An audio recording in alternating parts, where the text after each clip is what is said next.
வணக்கம். நீங்க எங்களுக்கு அனுப்பி நாம ஆழமா அலசணும்னு கேட்டிருந்த ரியுஹோ ஒகாவா எழுதிய பெரிதாகவே சிந்தியுங்கள் புத்தகத்தை பத்தி தான் இன்னைக்கு பார்க்க போறோம். ஆமா. இது ஒரு சாதாரண சுயமுன்னேற்ற புத்தகம் மாதிரி மேலோட்டமா தெரியல. ஒருத்தரோட சிந்தன முறைய, அதோட அடித்தளத்தையே எப்படி மாத்துறதுன்னு ரொம்ப ஆழமா பேசுது. கரெக்ட். இந்த புத்தகம் எப்படி ஒரு பிரகாசமான எதிர்காலத்தை உருவாக்குறது, மனசுல இருக்கிற தடைகளை தாண்டறது, அப்புறம் வெற்றிக்கான ஒரு பாதைய வகுக்கிறதுன்னு பல விஷயங்களை சொல்லுது. குறிப்பா ஆசிரியர் தான் சொந்த வாழ்க்கையில நடந்த சம்பவங்களை வச்சு விளக்கும்போது, அது வெறும் தத்துவமா இல்லாம ஒரு அனுபவ பாடமா நம்ம மனசுல பதியுது. சரி, வாங்க ஆரம்பிக்கலாம். இந்த புத்தகத்தோட செய்தியே ஒரு கனவோட தொடங்குங்க, அது நனவாகும் வரைக்கும் விடாப்பிடியாயிருங்க என்பதுதான். இத விளக்கவ ஆசிரியர் தன் வாழ்க்கையில நடந்த ஒரு சம்பவத்தை சொல்றார். அது உண்மையிலேயே ரொம்ப சுவாரஸ்யமானது. அவர் இளமையா இருந்தப்போ அமெரிக்காவுல நியூயார்க் நகரத்துல ஒரு கம்பெனில வேலை பார்த்திருக்கார். அப்போ அவருக்கு ஆங்கிலம் அவ்வளோ சரளமா பேச வராதாம். இது நிறைய பேருக்கு வெளிநாட்டுல வேலை செய்யும்போது வர்ற ஒரு பொதுவான பிரச்சனை தான் இல்லையா? ஆமா. ஆனா இது அவர் எப்படி எதிர்கொண்டாருங்கிறது தான் இங்க முக்கியம். அவரு தொலைபேசியில பேச ஆரம்பிச்ச உடனே எதிர்மூலையில இருக்கிறவங்க மன்னிக்கவும், அதாவது பாடன் அப்படின்னு திரும்ப திரும்ப கேட்பாங்களாம். ஓ, அவரோட உச்சரிப்பு புரியாம. ஆமா. ஒரு நாளைக்கு நினைச்சு பாருங்க, 100 தடவைக்கு மேல அந்த பாடன்கிற வார்த்தைய கேட்டதா அவர் குறிப்பிடுறார். இது அவருக்குள்ள ஒரு பெரிய தாழ்வு மனப்பான்மையை உருவாக்கியிருக்கு. ஏன் ஆங்கிலம் அவ்வளவு மோசமாவா இருக்குன்னு நொந்து போயிருக்கார். அந்த அவமானத்தின் உச்சத்துல தான் ஒரு மனுஷனோட உண்மையான குணம் வெளிப்படும்னு சொல்லுவாங்க. நிச்சயமா. அந்த இடத்துல அவர் உடைஞ்சு போகாம ஒரு முடிவெடுக்கிறார். அதுதான் திருப்பு முனை.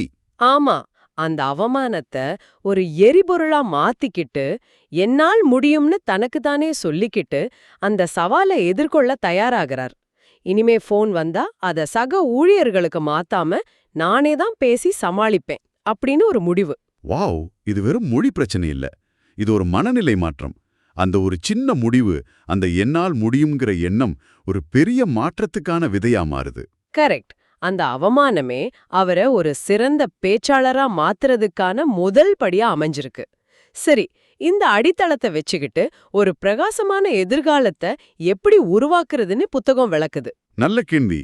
அதுதான் புத்தகத்தோட முதல் பகுதி இல்லையா? ஆமா. பிரகாசமான எதிர்காலத்தை உருவாக்குதல்.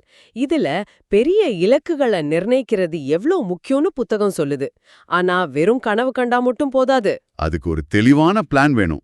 ஆமா, படிப்படியான திட்டங்கள் வேணும்னு வலியுறுத்துது. உதாரணமா, நீங்க 40 வயசுல என்னவா இருக்க விரும்புறீங்கன்னு இப்பவே ஒரு திட்டம் போடுங்கன்னு சொல்லுது. இது ரொம்ப முக்கியமான ஒரு பாயிண்ட். நிறைய பேர் அடுத்த மாசம் என்ன செய்ய போறோம்னு தான் யோசிக்கிறாங்க. ஆனா ஒரு 20 வருஷம் கழிச்சு நம்ம வாழ்க்கை எப்படி இருக்கணும்னு ஒரு சித்திரம் இருந்தா, நம்ம இன்னைக்கு எடுக்கிற சின்ன சின்ன முடிவுகள் கூட அந்த பெரிய இலக்கை நோக்கி போகும். ஆமா, அந்த பார்வை இருந்தா சின்ன சின்ன தோல்விகள் நம்மள பாதிக்காது. அதோட நேர்மறை எண்ணங்களோட சக்தியை பத்தி பேசும்போது ஒரு அருமையான கதை வருது. ஓ, என்ன கதை அது? நான் நன்றாக இருக்கிறேன் அப்படிங்கிற அத்தியாயத்துல ஆசிரியர் ஹைஸ்கூல்ல படிக்கும்போது நடந்த ஒரு சம்பவம். அவரோட ஆங்கில ஆசிரியர் வகுப்புல இருக்கிற மாணவர்கள் கிட்ட ஹவ் ஆர் யூன்னு கேக்கும்போது ஒரு ரூல் வச்சிருந்தாராம். என்ன ரூல் அது? உங்களுக்கு உடம்பு சரியில்லாதப்போ கூட நீங்க I am fine, thank you and you அப்படின்னு தான் சொல்லணுமா. ஒரு தடவை அந்த டீச்சருக்கே ஜலதோஷம் இருந்தப்போ கூட அவர் ஐ எம் ஃபைன்னு தான் சொன்னாராம். சுவாரஸ்யமா இருக்கு. இதுக்கு என்ன காரணம் சொல்றார்? எனக்கு உடம்பு சரியில்லைன்னு சொல்றதே ஒரு எதிர்மறையான தொடக்கம். அப்படி சொல்லும்போது நம்ம மனசும் உடம்பும் அந்த பலவீனத்தை ஏத்துக்குது. ஆனா நான் நல்லா இருக்கேன்னு சொல்லும்போது நம்மள நாமே ஒரு பாசிட்டிவ் நிலைக்கு உயர்த்திக்கிறோம். இது நமக்கே நாம கொடுத்துக்கிற ஒரு ஆணை மாதிரி. நிச்சயமா இது ஒரு சக்தி வாய்ந்த உத்தி. ஆனா இதுல ஒரு விஷயத்தை நாம கவனிக்கணும். இது அன்றாட சின்ன சின்ன சோர்வுகளை தாண்டறதுக்கு உதவும். ஆனா உண்மையான மன அழுத்தத்தையோ அல்லது பெரிய உடல்நல பிரச்சனைகளையும் நான் நல்லா இருக்கேன்னு சொல்லி புறக்கணிக்கிறது ஆபத்தானது. அருமையான பார்வை. அந்த விவேகம் ரொம்ப முக்கியம். அதோட முயற்சியோட பங்க பற்றியும் இந்த பகுதி பேசுது. வெற்றி ஒரே ராத்திரியில வராது, அது தொடர்ச்சியான உழைப்போட பலன் அழுத்தமா சொல்லுது. இது கிட்டத்தட்ட எல்லா வெற்றியாளர்கள் கிட்டையும் நம்ம பார்க்கிற ஒரு பொதுவான குணம். அவங்க நேரத்தை ஒரு முதலீடா பார்க்கறாங்க. ஆமா, ஒரு நாளோட 24 மணி நேரத்தை எப்படி அதிகபட்சமா பயன்படுத்தலான்னு சில குறிப்புகளையும் கொடுக்குது. பயணத்தும்போது படிக்கிறது, சின்ன இடைவெளிகளை கூட வீணாக்காம இருக்கிறதுன்னு.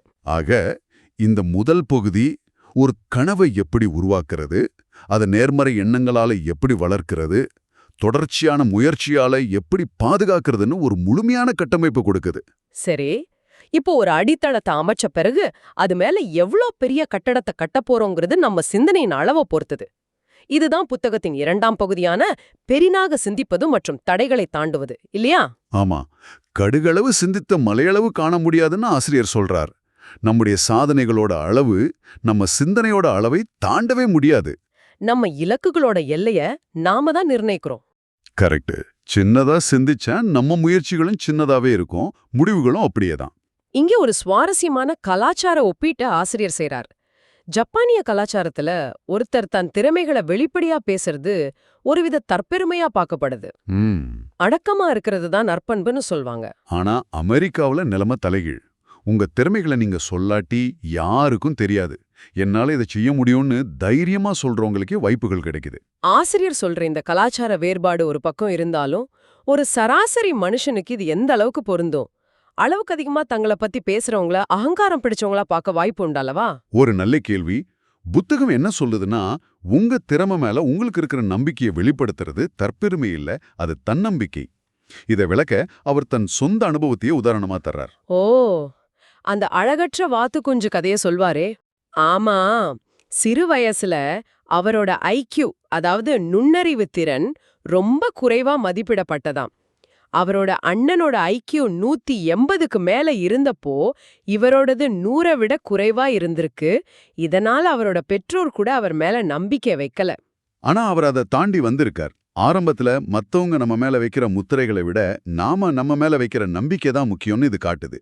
அந்த அழகற்ற வாத்து குஞ்சுங்கிற முத்திரை அவரை முடக்கி போடல. சரிதான். தன்னம்பிக்கைய பற்றி பேசும்போது புத்தகம் வைரத்தை தேடிய விவசாயின்னு ஒரு பிரபலமான கதைய சொல்லுது. உங்களுக்கும் தெரிஞ்சிருக்கும். ஆமா ஆமா, தன் நிலத்தை வித்துட்டு வைரத்தை தேடி போன விவசாயியோட கதை. ஒரு விவசாயி வைரங்களோட மகத்துவத்தை பத்தி கேள்விப்பட்டு வைரங்களை தேடி தன் நிலத்தை வித்துட்டு உலகை சுத்த கிளம்புறார். பல வருஷம் அலைஞ்சும் அவருக்கு வைரம் கிடைக்கல. கடைசியில ஏமாற்றத்தோட தற்கொலை செஞ்சுக்கிறார். ஆனா கதையோட திருப்புமுனை என்னன்னா, அந்த விவசாயியோட நிலத்தை வாங்கினவர் அந்த நிலத்துல இருந்த ஒரு ஓடையில பளபளப்பான கற்களை கண்டெடுக்கிறார். அதுதான் உலகத்தோட மிகப்பெரிய வைரங்கள்ல ஒண்ணுன்னு தெரிய வருது. இந்த புத்தகத்துல என்ன மிகவும் பாதிச்ச ஒரு பகுதி இந்த கலை தான். ஏன்னா நம்ம எல்லாரும் ஒரு விதத்துல அந்த விவசாயி மாதிரி தான். நமக்குள் இருக்கும் திறமைகளையும் நம்மிடம் இருக்கும் வாய்ப்புகளையும் நாம உணராம எங்கேயோ வெளியில தேடிக்கிட்டு இருக்கோம். உங்களுக்கு இது பொருந்துற மாதிரி தோணுதா? நிச்சயமா. இந்த கதை மேலோட்டமா பார்க்கும்போது தன்னம்பிக்கை பற்றியது. ஆனா இன்னும் ஆழமா பார்த்தா இது கன்ஃபர்மேஷன் பயாஸ், அதாவது உறுதிப்படுத்தல் சார்பு நிலை பற்றியது. வாவ், இது ஒரு முற்றிலும் புதிய கோணம். ஆமா, அந்த விவசாயி வைரம் எங்கோ தூரத்துல தான் கிடைக்கும்னு நம்பிட்டதால தன் காலடியிலேயே இருந்ததற்கான அறிகுறிகளை அவர் மூளை நிராலயச்சிடுச்சு. எனக்கு நல்ல வாய்ப்பு வரவே வராதுன்னு நீங்க நம்புனா உங்க கண்முன்னே ஒரு வாய்ப்பு வந்தானும் அதை அடையாளம் காண தவறிடுவீங்க. அருமை. நம்முடைய சொந்த நிலத்தை ஆழமா தோண்டாம வாய்ப்புகளுக்காக வெளியில தேடுறோம். சரி, நமக்குள் இருக்கிற அந்த வைரத்தை கண்டுபிடிச்சிட்டோன்னு வச்சுக்கலாம். அதை எப்படி பட்டை தீட்டி உலகத்துக்கு காட்டுறது? அதுதானே அடுத்த கேள்வி. அதுதான் புத்தகத்தின் 3வது மற்றும் இறுதி பகுதிக்கு நம்மள கூட்டிட்டு போகுது. உங்கள் செல்வாக்கை 100 மடங்காக உயர்த்துவது. ஆமா, நீங்க எந்த துறையில இருந்தாலும் அதுல ஒரு ப்ரொஃபஷனலா மாறுறது எப்படின்னு புத்தகம் விளக்குது. உங்க வேலையில முழு ஈடுபாட்டையும் கொடுக்கறது, சவால்களை கண்டு ஓடாம இருக்கிறது. இத விளக்க ஆசிரியர் தன் பேச்சாளர் அனுபவத்தையே உதாரணமா காட்டுறார்.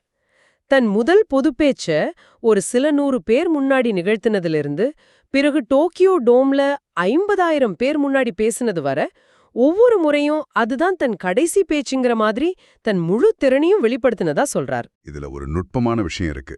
ஒவ்வொரு வேலையையும் ஒரு நிபுணத்துவத்தோட செய்யும்போது உங்க மேல மத்தவங்களுக்கு நம்பிக்கை அதிகமாகுது.